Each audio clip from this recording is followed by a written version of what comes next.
Well, today I sat down with the former Prime Minister, John Howard.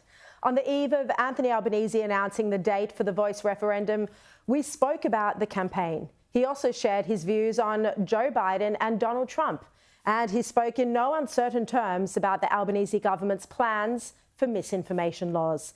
This is a longer than usual interview, but John Howard is always worth listening to.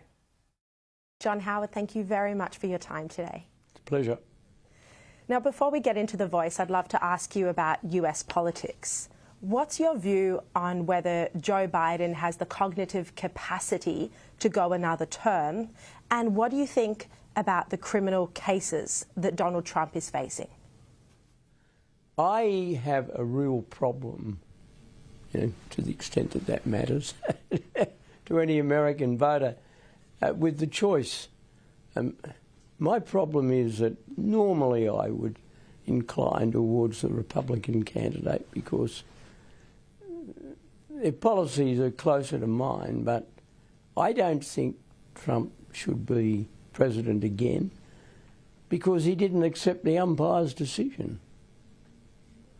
If I could use a cricket analogy, when you're given out and you invoke the decision review system and you're still given out, you want to leave the field.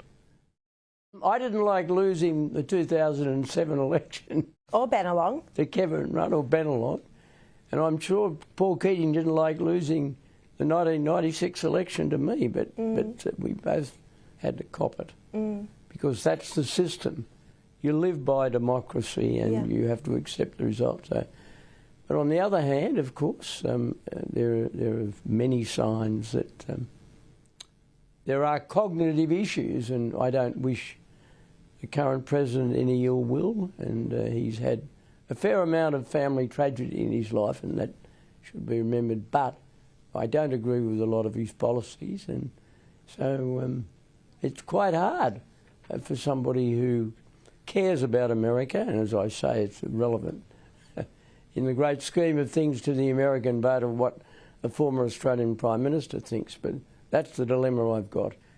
Sharri, I think what this highlights in the long term is that the political system we have in this country, the Westminster parliamentary system, is infinitely superior to the American presidential system. And people who are wandering around looking for an alternative to our present system, and although I'm not necessarily raising the Republican issue in this, although everybody knows I'm strongly opposed to a republic, yes. But the essence of a parliamentary system, a Westminster system, is its great flexibility.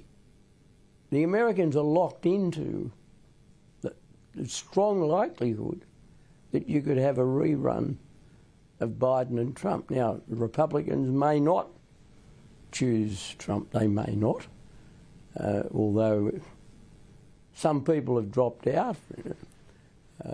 Pompeo was going to be a candidate, he's deferred his ambition. Yes.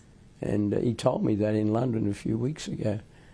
And he didn't say, I'm going to run in 4 years, but it was obvious that he'd deferred his ambition. So I think it's the lack of flexibility in the system that, that wouldn't happen in our system. The parliamentary party, for all its weaknesses, or the system of parliamentary government, for all its weaknesses, would deal with it. On the other hand, the flip side of that is that we haven't had a long-serving Prime Minister since your 11 years. Yes, but there were reasons for the other changes.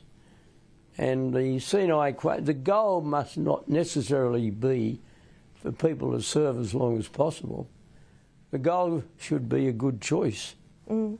And I fear that many Americans fear they could be presented at the next election with a choice they didn't like in 2020 and a choice they will like even less in 2024. That's the issue.